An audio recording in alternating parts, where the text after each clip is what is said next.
شروع اللہ کا نام لے کر جو بڑا مہربان نہایت رحم والا ہے۔ بادشاہ نے عورتوں سے پوچھا کہ تمہارا کیا قصہ تھا جب تم نے یوسف کو اپنی طرف مائل کرنا چاہا؟ سب بول اٹھیں کہ اللہ پاک ہے، ہم نے اس میں کوئی برائی معلوم نہیں کی۔ عزیز کی بیوی نے کہا، اب سچی بات تو ظاہر ہو ہی گئی ہے، اصل یہ ہے کہ میں نے اس کو اپنی طرف مائل کرنا چاہا تھا اور وہ بے شک سچا ہے۔ یوسف نے کہا کہ میں نے یہ بات اس لیے پوچھی ہے کہ عزیز کو یقین ہو جائے کہ میں نے اس کی پیٹھ پیچھے اس کی امانت میں خیانت نہیں کی، اور اللہ خیانت کرنے والوں کی چال کو چلنے نہیں دیتا۔ اور میں اپنے آپ کو پاک صاف نہیں کہتا، کیونکہ نفس امارہ انسان کو برائی ہی سکھاتا رہتا ہے، مگر یہ کہ میرا پروردگار رحم فرمائے۔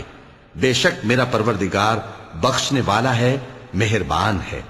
اور بادشاہ نے حکم دیا کہ اسے میرے پاس لاؤ، میں اسے اپنا مصاحب خاص بناؤں گا۔ پھر جب ان سے گفتگو کی تو کہا کہ آج سے تم ہمارے ہاں صاحب منزلت ہو اور صاحب اعتبار ہو۔ یوسف نے کہا، مجھے زرعی پیداوار پر مقرر کر دیجئے، کیونکہ میں حفاظت بھی کر سکتا ہوں اور اس کام سے واقف بھی ہوں۔ اس طرح ہم نے یوسف کو ملک مصر میں جگہ دی اور وہ اس ملک میں جہاں چاہتے تھے رہتے تھے۔ ہم اپنی رحمت جس پر چاہتے ہیں کرتے ہیں اور نیکوکاروں کے اجر کو ضائع نہیں کرتے۔ اور جو لوگ ایمان لائے اور ڈرتے رہے ان کے لیے آخرت کا اجر بہت بہتر ہے۔ اور یوسف کے بھائی کنعان سے مصر میں غلہ خریدنے کے لیے آئے تو یوسف کے پاس گئے، تو یوسف نے ان کو پہچان لیا اور وہ ان کو نہ پہچان سکے۔ اور جب یوسف نے ان کے لیے ان کا سامان تیار کر دیا تو کہا کہ پھر آنا تو جو باپ کی طرف سے تمہارا ایک اور بھائی ہے اسے بھی میرے پاس لیتے آنا۔ کیا تم نہیں دیکھتے کہ میں ناب بھی پوری پوری دیتا ہوں اور مہمانداری بھی خوب کرتا ہوں؟ اب اگر تم اسے میرے پاس نہ لاؤ گے تو نہ تمہیں میرے ہاں سے غلہ ملے گا اور نہ تم میرے پاس ہی آ سکو گے۔ انہوں نے کہا کہ ہم اس کے بارے میں اس کے والد کو پھسلائیں گے اور ہم یہ کام کر کے رہیں گے۔ اور یوسف نے اپنے خدام سے کہا کہ ان کا سرمایہ یعنی غلے کی قیمت ان کے سامان میں رکھ دو۔ عجب نہیں کہ جب یہ اپنے اہل و عیال میں جائیں تو اسے پہچان لیں، اور عجب نہیں کہ یہ پھر یہاں آئے۔ بس جب وہ اپنے والد کے پاس واپس گئے تو کہنے لگے کہ ابا، ہمارے لیے غلے کی بندش کر دی گئی ہے، تو ہمارے ساتھ ہمارے بھائی کو بھیج دیجئے تاکہ ہم پھر غلہ لائیں اور ہم اس کے نگہبان ہیں۔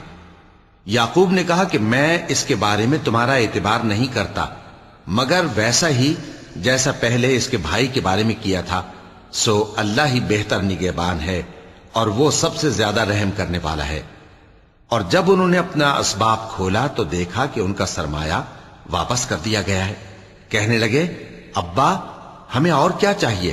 دیکھیے یہ ہماری پونجی بھی ہمیں واپس کر دی گئی ہے، اور ہم اپنے اہل و عیال کے لیے پھر غلہ لائیں گے اور اپنے بھائی کی نگہبانی کریں گے، اور ایک بار شتر زیادہ لائیں گے کہ یہ غلہ جو ہم لائے ہیں تھوڑا ہے۔ یعقوب نے کہا کہ جب تک تم اللہ کا عہد نہ دو کہ اس کو میرے پاس صحیح و سالم لے آؤ گے، میں اسے ہرگز تمہارے ساتھ نہیں بھیجنے کا، مگر یہ کہ تم گھیر لیے جاؤ یعنی بے بس ہو جاؤ تو مجبوری ہے۔ پس جب انہوں نے والد کو اپنا قول دیا تو یعقوب نے کہا کہ جو قول و قرار ہم کر رہے ہیں اس کا اللہ ضامن ہے، اور فرمایا کہ اے میرے بیٹو، ایک ہی دروازے سے داخل نہ ہونا بلکہ جدا جدا دروازوں سے داخل ہونا، اور میں اللہ کی تقدیر کو تو تم سے روک نہیں سکتا۔ بے شک حکم اللہ ہی کا ہے، میں اسی پر بھروسہ رکھتا ہوں، اور اہل توکل کو اسی پر بھروسہ رکھنا چاہیے۔ اور جب وہ ان مقامات سے داخل ہوئے جہاں جہاں سے داخل ہونے کے لیے ان کے والد نے ان سے کہا تھا، تو وہ تدبیر اللہ کے حکم کو ذرا بھی ٹال نہیں سکتی تھی۔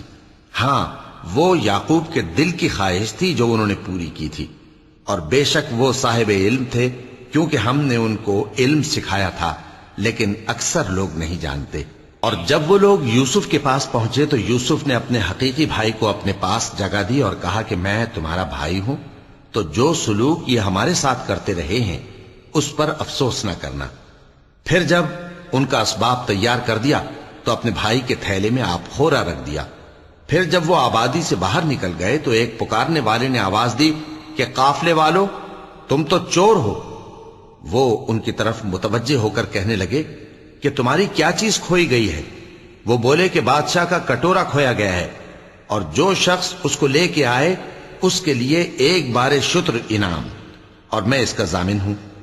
وہ کہنے لگے کہ اللہ کی قسم، تم کو معلوم ہے کہ ہم اس ملک میں اس لیے نہیں آئے کہ خرابی کریں اور نہ ہم چوری کیا کرتے ہیں۔ وہ بولے کہ اگر تم جھوٹے نکلے یعنی چوری ثابت ہوئی تو اس کی سزا کیا؟ انہوں نے کہا کہ اس کی سزا یہ کہ جس کے تھیلے میں وہ دستیاب ہو وہی اس کا بدل قرار دیا جائے۔ ہم ظالموں کو یہی سزا دیا کرتی ہیں۔ پھر یوسف نے اپنے بھائی کے تھیلے سے پہلے ان کے تھیلوں کو دیکھنا شروع کیا، پھر اپنے بھائی کے تھیلے میں سے اس کو نکال لیا۔ اس طرح ہم نے یوسف کے لیے تدبیر کی، ورنہ بادشاہ کے قانون کے مطابق وہ اپنے بھائی کو لے نہیں سکتے تھے مگر یہ کہ اللہ چاہے۔ ہم جس کے چاہتے ہیں درجے بلند کرتے ہیں، اور ہر علم والے سے بڑھ کر ایک بڑا علم والا ہے۔ برادران یوسف نے کہا کہ اگر اس نے چوری کی ہو تو کچھ عجب نہیں کہ اس کے ایک بھائی نے بھی پہلے چوری کی تھی، مگر یوسف نے اس بات کو اپنے دل میں مخفی رکھا اور ان پر ظاہر نہ ہونے دیا، یعنی زیر لب کہا کہ تم بڑے برے ہو، اور جو تم بیان کرتے ہو اللہ اسے خوب جانتا ہے۔ وہ کہنے لگے کہ اے عزیز، اس کے والد بہت بوڑھے ہیں اور اس سے بہت محبت رکھتے ہیں، تو اس کو چھوڑ دیجئے اور اس کی جگہ ہم میں سے کسی کو رکھ لیجئے، ہم دیکھتے ہیں کہ آپ احسان کرنے والے ہیں۔ یوسف نے کہا کہ اللہ پناہ میں رکھے کہ جس شخص کے پاس ہم نے اپنی چیز پائی ہے اس کے سوا کسی اور کو پکڑ لیں، ایسا کریں تو ہم بڑے بے انصاف ہیں۔ آخر جب وہ اس سے نا امید ہو گئے تو الگ ہو کر صلاح کرنے لگے۔ سب سے بڑے نے کہا، کیا تم نہیں جانتے کہ تمہارے والد نے تم سے اللہ کا عہد لیا ہے، اور اس سے پہلے بھی تم یوسف کے بارے میں قصور کر چکے ہو؟ تو جب تک والد صاحب مجھے اجازت نہ دیں میں تو اس جگہ سے ہلنے کا نہیں، یا اللہ میرے لیے کوئی فیصلہ کرے، اور وہ سب سے بہتر فیصلہ کرنے والا ہے۔ تم سب والد صاحب کے پاس واپس جاؤ اور کہو کہ ابا، آپ کے صاحبزادے نے وہاں جا کر چوری کی، اور ہم نے تو اپنی دانست کے مطابق آپ سے اس کے لے آنے کا عہد کیا تھا، مگر ہم غیب کی باتوں کے جاننے اور یاد رکھنے والے تو نہیں تھے، اور جس بستی میں ہم ٹھہرے تھے وہاں سے یعنی اہل مصر سے اور جس قافلے میں آئے ہیں اس سے دریافت کر لیجئے، اور ہم اس بیان میں بالکل سچے ہیں۔ جب انہوں نے یہ بات یعقوب سے آ کر کہی تو انہوں نے کہا کہ حقیقت یوں نہیں ہے، بلکہ یہ بات تم نے اپنے دل سے بنا لی ہے، تو صبر ہی بہتر ہے۔ عجب نہیں کہ اللہ ان سب کو میرے پاس لے آئے، بے شک وہ علم والا ہے، حکمت والا ہے۔ اور ان کے پاس سے چلے گئے اور کہنے لگے کہ ہائے افسوس یوسف پر، ہائے افسوس، اور رنج و الم میں ان کی آنکھیں سفید ہو گئیں اور ان کا دل غم سے بھر رہا تھا۔ بیٹے کہنے لگے کہ واللہ آپ تو یوسف کو اسی طرح یاد ہی کرتے رہیں گے یہاں تک کہ آپ گھل جائیں گے یا جان ہی دے دیں گے۔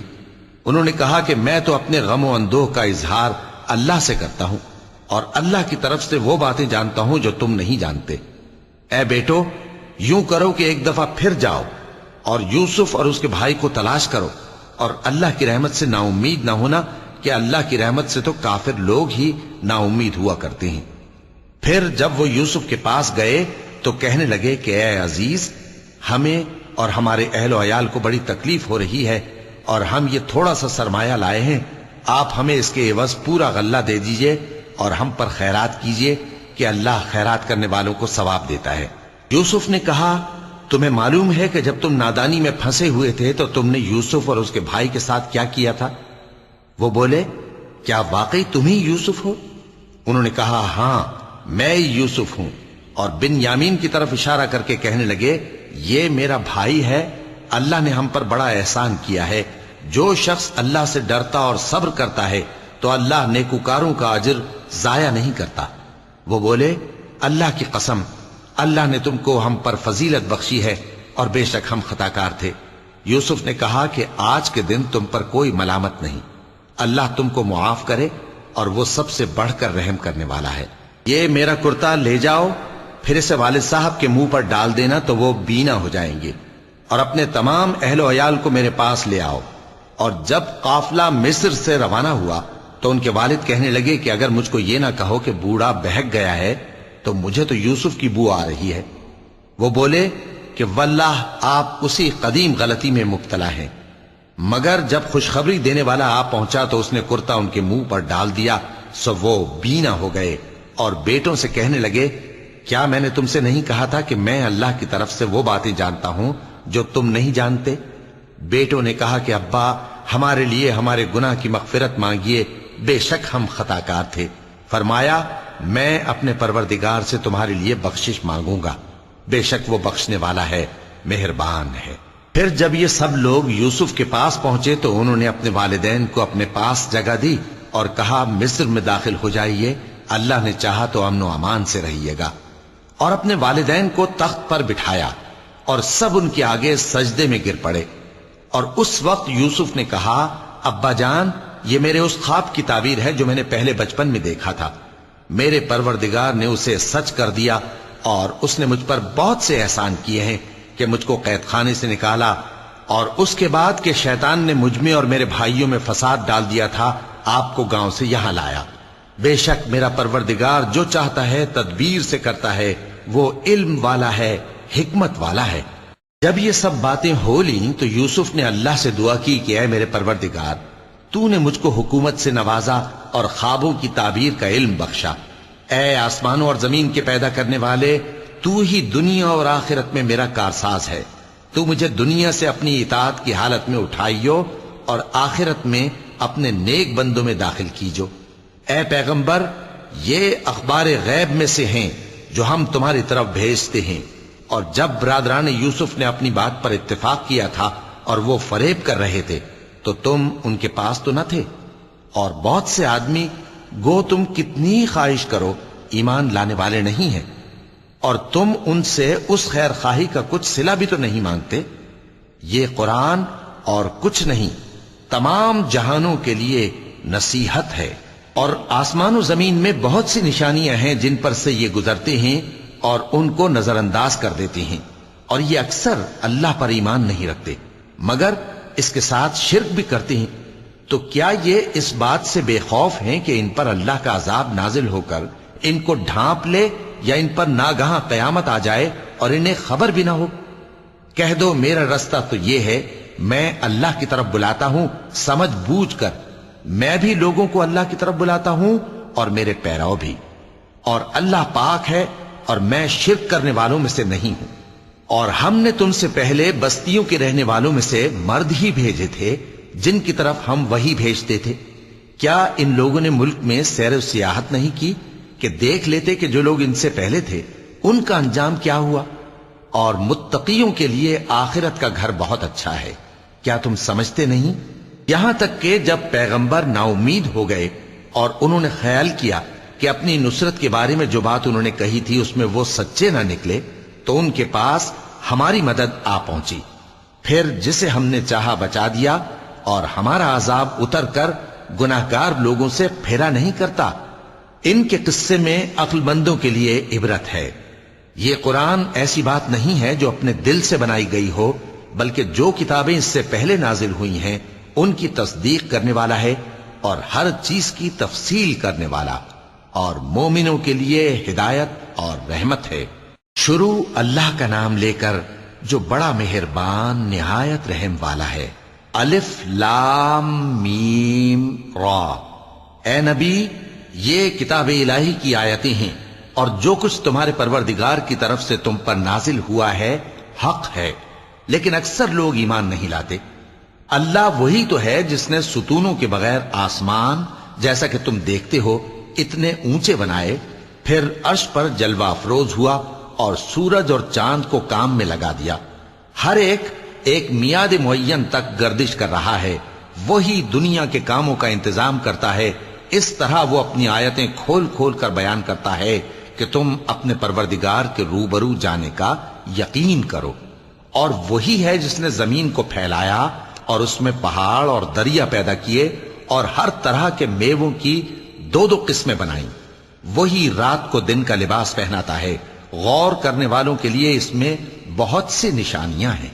اور زمین میں کئی طرح کے قطعات ہیں ایک دوسرے سے ملے ہوئے، اور انگور کے باغ اور کھیتی اور کھجور کے درخت، بعض کی بہت سی شاخیں ہیں اور بعض کی اتنی نہیں ہوتی، باوجود کہ پانی سب کو ایک ہی ملتا ہے۔ اور ہم بعض میووں کو بعض پر لذت میں فضیلت دیتی ہیں، اور اس میں سمجھنے والوں کے لیے بہت سی نشانیاں ہیں۔ اگر تم عجیب بات سننی چاہو تو کافروں کا یہ کہنا عجیب ہے کہ جب ہم مر کر مٹی ہو جائیں گے تو کیا اثر نو پیدا ہوں گے؟ یہی لوگ ہیں جو اپنے پروردگار سے منکر ہوئے ہیں، اور یہی ہیں جن کی گردنوں میں طوق ہوں گے، اور یہی اہل دوزخ ہیں کہ ہمیشہ اس میں جلتے رہیں گے۔ اور یہ لوگ بھلائی سے پہلے تم سے برائی جلدی سے مانگتے ہیں، یعنی طالب عذاب ہیں، حالانکہ ان سے پہلے عذاب واقع ہو چکے ہیں، اور تمہارا پروردگار لوگوں کو باوجود ان کی بے انصافیوں کے معاف کرنے والا ہے، اور بے شک تمہارا پروردگار سخت عذاب دینے والا ہے۔ اور کافر لوگ کہتے ہیں کہ اس پیغمبر پر اس کے پروردگار کی طرف سے کوئی نشانی کیوں نازل نہیں ہوئی؟ اے نبی، تم تو صرف خبردار کرنے والے ہو، اور ہر ایک قوم کے لیے رہنما ہوا کرتا ہے۔ اللہ ہی اس بچے سے واقف ہے جو عورت کے پیٹ میں ہوتا ہے، اور وہی پیٹ کے سکڑنے اور بڑھنے سے بھی واقف ہے، اور ہر چیز کا اس کے ہاں ایک اندازہ مقرر ہے۔ وہ چھپی اور ظاہر چیزوں کا جاننے والا ہے، سب سے بزرگ ہے، عالی رتبہ ہے۔ کوئی تم میں سے چپکے سے بات کہے یا پکار کر، یا رات کو کہیں چھپ جائے یا دن کی روشنی میں کھلم کھلا چلے پھرے، اللہ کے نزدیک برابر ہے۔ اس کے آگے اور پیچھے اللہ کے چوکیدار ہیں جو اللہ کے حکم سے اس کی نگرانی کرتے ہیں۔ اللہ اس نعمت کو جو کسی قوم کو حاصل ہے نہیں بدلتا جب تک کہ وہ اپنی حالت کو نہ بدلے، اور جب اللہ کسی قوم کے ساتھ برائی کا ارادہ کرتا ہے تو وہ پھر نہیں سکتی، اور اللہ کے سوا ان کا کوئی مددگار نہیں ہوتا۔ وہی تو ہے جو تم کو ڈرانے اور امید دلانے کے لیے بجلی دکھاتا اور بھاری بھاری بادل پیدا کرتا ہے، اور رعد اور فرشتے سب اس کے خوف سے اس کی تسبیح و تحمید کرتے رہتی ہیں۔ اور وہی بجلیاں بھیجتا ہے، پھر جس پر چاہتا ہے گرا بھی دیتا ہے، جبکہ وہ اللہ کے بارے میں جھگڑتی ہیں، اور وہ بڑی قوت والا ہے۔ کام کا پکارنا تو اسی کا ہے، اور جن کو یہ لوگ اس کے سوا پکارتے ہیں وہ ان کی پکار کو کسی طرح قبول نہیں کرتے، مگر اس شخص کی طرح جو اپنے دونوں ہاتھ پانی کی طرف پھیلا دے تاکہ دور ہی سے اس کے منہ تک آ پہنچے، حالانکہ وہ اس تک کبھی بھی نہیں آ سکتا۔ اور اسی طرح کافروں کی پکار بیکار ہے۔ اور جتنی مخلوقات آسمانوں اور زمین میں ہے، خوشی سے یا ناخوشی سے اللہ کے آگے سجدہ کرتی ہے، اور ان کے سائے بھی صبح و شام سجدے کرتی ہیں۔ چونکہ آیت سجدہ تلاوت کی گئی ہے، لہذا سامعین پر سجدہ واجب ہے۔ ان سے پوچھو کہ آسمانوں اور زمین کا پروردگار کون ہے؟ تم ہی کہہ دو کہ اللہ۔ ان سے کہو کہ کیا تم نے اللہ کو چھوڑ کر ایسے لوگوں کو کارساز بنایا ہے جو خود اپنے نفع و نقصان کا بھی اختیار نہیں رکھتے؟ کہو کیا اندھا اور آنکھوں والا برابر ہیں، یا اندھیرا اور اجالا برابر ہو سکتا ہے؟ بھلا ان لوگوں نے جن کو اللہ کا شریک مقرر کیا ہے، کیا انہوں نے اللہ کسی مخلوقات پیدا کی ہے جس کے سبب ان کے لیے مخلوقات مشتبہ ہو گئی ہے؟ کہہ دو کہ اللہ ہی ہر چیز کا پیدا کرنے والا ہے، اور وہ یکتا ہے، بڑا زبردست ہے۔ اسی نے آسمان سے مے برسایا، پھر اس سے اپنے اپنے اندازے کے مطابق نالے بہہ نکلے، پھر پانی پر پھولا ہوا جھاگ آ گیا۔ اور جس چیز کو زیور یا کوئی اور سامان بنانے کے لیے آگ میں تپاتے ہیں، اس میں بھی ایسا ہی جھاگ ہوتا ہے۔ اس طرح اللہ حق و باطل کی مثال بیان فرماتا ہے۔ سو جھاگ تو سوکھ کر زائل ہو جاتا ہے، اور پانی جو لوگوں کو فائدہ پہنچاتا ہے وہ زمین میں ٹھہرا رہتا ہے۔ اس طرح اللہ صحیح اور غلط کی مثالیں بیان فرماتا ہے تاکہ تم سمجھو۔ جن لوگوں نے اللہ کے حکم کو قبول کیا ان کی حالت بہت بہتر ہوگی، اور جنہوں نے اس کو قبول نہ کیا، اگر روئے زمین کے سب خزانے ان کے اختیار میں ہوں تو وہ سب کے سب اور ان کے ساتھ اتنے ہی اور نجات کے بدلے میں صرف کر ڈالیں، مگر نجات کہاں؟ ایسے لوگوں کا حساب بھی برا ہوگا، اور ان کا ٹھکانہ بھی دوزخ ہے، اور وہ بری جگہ ہے۔ بھلا جو شخص یہ جانتا ہے کہ جو کچھ تمہارے پروردگار کی طرف سے تم پر نازل ہوا ہے حق ہے، وہ اس شخص کی طرح ہے جو اندھا ہے؟ اور سمجھتے تو وہی ہیں جو عقل مند ہیں، جو اللہ کے عہد کو پورا کرتے ہیں اور قول و قرار کو نہیں توڑتے، اور جن رشتوں کے جوڑے رکھنے کا اللہ نے حکم دیا ان کو جوڑے رکھتے، اور اپنے پروردگار سے ڈرتے رہتے اور برے حساب سے خوف رکھتے ہیں۔ اور جو اپنے پروردگار کی خوشنودی حاصل کرنے کے لیے مصائب پر صبر کرتے ہیں اور نماز پڑھتے ہیں، اور جو مال ہم نے ان کو دیا ہے اس میں سے پوشیدہ اور ظاہر خرچ کرتے ہیں اور نیکی سے برائی کو دور کرتے ہیں، یہی لوگ ہیں جن کے لیے عاقبت کا گھر ہے، یعنی ہمیشہ رہنے کے باغات جن میں وہ داخل ہوں گے، اور ان کے باپ دادوں اور بیویوں اور اولاد میں سے جو نیکوکار ہوں گے وہ بھی بہشت میں جائیں گے، اور فرشتے بہشت کے ہر ایک دروازے سے ان کے پاس آئیں گے اور کہیں گے تم پر سلام ہو، یہ تمہاری ثابت قدمی کا بدلہ ہے، اور عاقبت کا گھر خوب گھر ہے۔ اور جو لوگ اللہ سے پختہ عہد کر کے اس کو توڑ ڈالتے اور جن رشتوں کے جوڑے رکھنے کا اللہ نے حکم دیا ہے ان کو قطع کر دیتے اور ملک میں فساد کرتے ہیں، ایسوں پر لعنت ہے اور ان کے لیے برا انجام ہے۔ اللہ جس کا چاہتا ہے رزق فراخ کر دیتا ہے اور جس کا چاہتا ہے تنگ کر دیتا ہے، اور کافر لوگ دنیا کی زندگی پر خوش ہو رہے ہیں، اور دنیا کی زندگی آخرت کے مقابلے میں بہت تھوڑا سامان ہے۔ اور کافر کہتے ہیں کہ اس پیغمبر پر اس کے پروردگار کی طرف سے کوئی نشانی کیوں نازل نہیں ہوئی؟ کہہ دو کہ اللہ جسے چاہتا ہے گمراہ کرتا ہے، اور جو اس کی طرف رجوع ہوتا ہے اس کو اپنی طرف کا رستہ دکھاتا ہے، یعنی ان کو جو ایمان لاتے اور جن کے دل اللہ کی یاد سے آرام پاتے ہیں ان کو۔ اور سن رکھو کہ اللہ کی یاد سے ہی دل آرام پاتے ہیں۔ جو لوگ ایمان لائے اور عمل نیک کیے ان کے لیے خوشحالی اور عمدہ ٹھکانہ ہے۔ جس طرح ہم پہلے پیغمبر بھیجتے رہے ہیں اسی طرح اے نبی ہم نے تم کو اس امت میں جس سے پہلے بہت سی امتیں گزر چکی ہیں بھیجا ہے، تاکہ تم ان کو وہ کتاب جو ہم نے تمہاری طرف بھیجی ہے پڑھ کر سنا دو۔ اور یہ لوگ رحمان کو نہیں مانتے۔ کہہ دو وہی تو میرا پروردگار ہے، اس کے سوا کوئی معبود نہیں، میں اسی پر بھروسہ رکھتا ہوں اور اسی کی طرف رجوع کرتا ہوں۔ اور اگر کوئی قرآن ایسا ہوتا کہ اس کی تاثیر سے پہاڑ چل پڑتے یا زمین پھٹ جاتی یا مردوں سے کلام کر سکتے تو کیا یہ لوگ ایمان لے آتے؟ بات یہ ہے کہ سب باتیں اللہ کے اختیار میں ہیں، تو کیا مومنوں کو اس سے اطمینان نہیں ہوا کہ اگر اللہ چاہتا تو سب لوگوں کو ہدایت کے رستے پر چلا دیتا؟ اور کافروں پر ہمیشہ ان کے اعمال کے بدلے آفت آتی رہے گی یا ان کے مکانات کے قریب نازل ہوتی رہے گی یہاں تک کہ اللہ کا وعدہ آ پہنچے۔ بے شک اللہ وعدہ خلاف نہیں کرتا۔ اور تم سے پہلے بھی رسولوں کے ساتھ تمسخر ہوتے رہے ہیں، تو میں نے کافروں کو مہلت دی، پھر میں نے ان کو پکڑ لیا، سو دیکھ لو کہ میرا عذاب کیسا رہا۔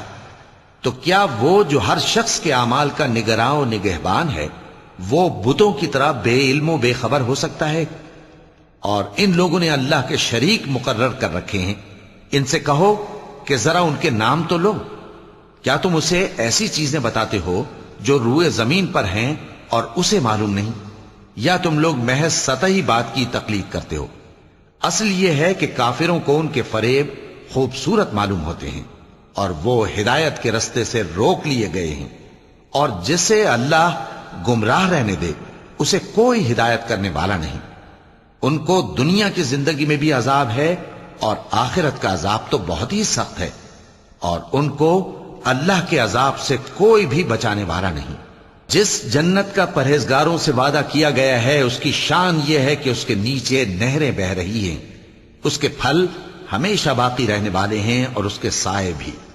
یہ ان لوگوں کا انجام ہے جو متقی ہیں، اور کافروں کا انجام دوزخ ہے۔ اور جن لوگوں کو ہم نے کتاب دی ہے وہ اس کتاب سے جو تم پر نازل ہوئی ہے خوش ہوتی ہیں، اور بعض فرقے اس کی بعض باتیں نہیں بھی مانتے۔ کہہ دو کہ مجھ کو یہی حکم ہوا ہے کہ اللہ ہی کی عبادت کروں اور اس کے ساتھ کسی کو شریک نہ بناؤں، میں اسی کی طرف بلاتا ہوں اور اسی کی طرف مجھے لوٹنا ہے۔ اور اسی طرح ہم نے اس قرآن کو عربی زبان کا فرمان بنا کر نازل کیا ہے، اور اگر تم علم آ جانے کے بعد ان لوگوں کی خواہشوں کے پیچھے چلو گے تو اللہ کے سامنے کوئی نہ تمہارا مددگار ہوگا اور نہ کوئی بچانے والا۔ اور اے نبی ہم نے تم سے پہلے بھی پیغمبر بھیجے تھے اور ان کو بیویاں اور اولاد بھی دی تھیں، اور کسی پیغمبر کے اختیار کی بات نہ تھی کہ اللہ کے حکم کے بغیر کوئی نشانی لے آتا۔ ہر حکم قضا کتاب میں لکھا ہوا ہے، اللہ جس چیز کو چاہتا ہے مٹا دیتا ہے اور جس کو چاہتا ہے باقی رکھتا ہے، اور اسی کے پاس اصل کتاب ہے۔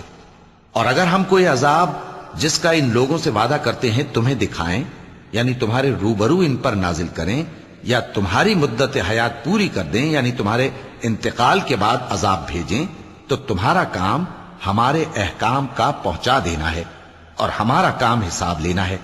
کیا انہوں نے نہیں دیکھا کہ ہم زمین کو اس کے کناروں سے گھٹاتے چلے آ رہے ہیں؟ اور اللہ جیسا چاہتا ہے حکم کرتا ہے، کوئی اس کے حکم کا رد کرنے والا نہیں، اور وہ جلد حساب لینے والا ہے۔ جو لوگ ان سے پہلے تھے وہ بھی بہتیری تدبیریں کرتے رہے ہیں، سو تدبیر تو سب اللہ ہی کی ہوتی ہے۔ ہر شخص جو کچھ کر رہا ہے اللہ اسے جانتا ہے، اور کافر جلد معلوم کر لیں گے کہ آخرت میں اچھا انجام کس کے لیے ہوتا ہے۔ اور کافر لوگ کہتے ہیں کہ تم پیغمبر نہیں ہو، کہہ دو کہ میرے اور تمہارے درمیان اللہ اور وہ شخص جس کے پاس کتاب آسمانی کا علم ہے بطور گواہ کافی ہے۔ شروع اللہ کا نام لے کر جو بڑا مہربان نہایت رحم والا ہے۔ الف لام را، یہ ایک پر نور کتاب ہے، اس کو ہم نے تم پر اس لیے نازل کیا ہے کہ تم لوگوں کو اندھیروں سے نکال کر روشنی کی طرف لے جاؤ، یعنی ان کے پروردگار کے حکم سے عزت والے خوبیوں والے مالک کے راستے کی طرف، یعنی اس اللہ کے راستے کی طرف کہ جو کچھ آسمانوں اور زمین میں ہے سب اسی کا ہے۔ اور ان کافروں کے لیے عذاب شدید کی وجہ سے تباہی اور بربادی مقدر ہے، جو آخرت کے مقابلے میں دنیاوی زندگی کو پسند کرتے اور لوگوں کو اللہ کے راستے سے روکتے اور اس میں کجی چاہتے ہیں۔ یہ لوگ بڑے دور کی گمراہی میں ہیں، اور ہم نے کوئی پیغمبر نہیں بھیجا مگر وہ اپنی قوم کی زبان بولتا تھا تاکہ انہیں احکام الہی کھول کھول کر بتا دے۔ پھر اللہ جسے چاہتا ہے گمراہ رہنے دیتا ہے اور جسے چاہتا ہے ہدایت دیتا ہے، اور وہ غالب ہے، حکمت والا ہے۔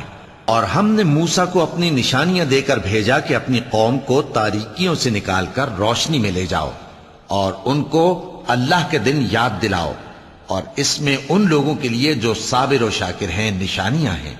اور جب موسیٰ نے اپنی قوم سے کہا کہ اللہ نے جو تم پر مہربانیاں کی ہیں ان کو یاد کرو، جبکہ اس نے تم کو فرعون کی قوم سے رہائی بخشی، وہ لوگ تمہیں برے برے عذاب دیتے تھے اور تمہارے بیٹوں کو مار ڈالتے تھے اور تمہاری لڑکیوں کو زندہ رہنے دیتے تھے، اور اس میں تمہارے پروردگار کی طرف سے بڑی آزمائش تھی۔ اور جب تمہارے پروردگار نے تم کو آگاہ کیا کہ اگر شکر کرو گے تو میں تمہیں زیادہ دوں گا، اور اگر ناشکری کرو گے تو یاد رکھو کہ میرا عذاب بھی سخت ہے۔ اور موسیٰ نے صاف صاف کہہ دیا کہ اگر تم اور جتنے اور لوگ زمین میں ہیں سب کے سب ناشکری کرو تو بھی اللہ بے نیاز ہے، قابل تعریف ہے۔ بھلا تم کو ان لوگوں کے حالات کی خبر نہیں پہنچی جو تم سے پہلے تھے، یعنی نوح اور عاد اور سمود کی قوم اور جو ان کے بعد تھے، جن کا علم اللہ کے سوا کسی کو نہیں۔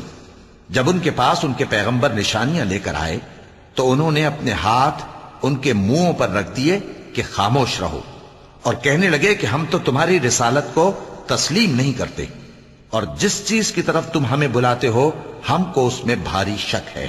ان کے پیغمبروں نے کہا کیا تم کو اللہ کے بارے میں شک ہے جو آسمانوں اور زمین کا پیدا کرنے والا ہے؟ وہ تمہیں اس لیے بلاتا ہے کہ تمہارے گناہ بخشے اور ایک مدت مقرر تک تم کو مہلت دے۔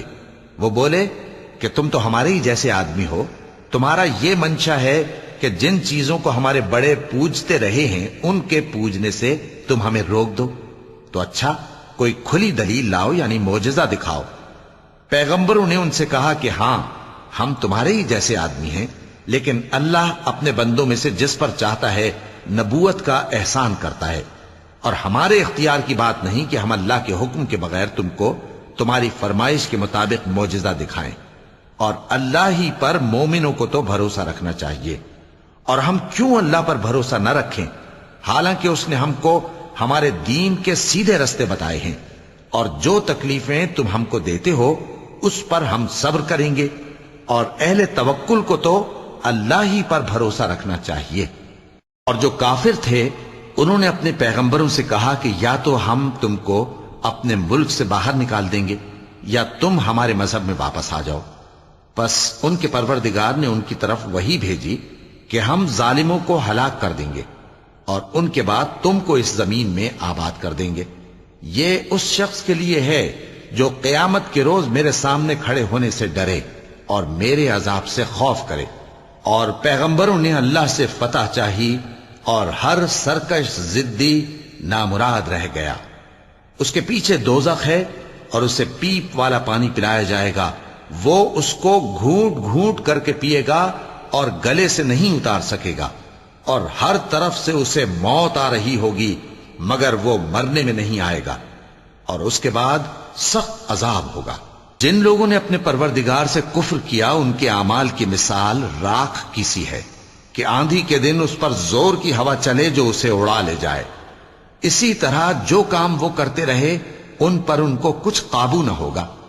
یہی تو پرلے سرے کی گمراہی ہے۔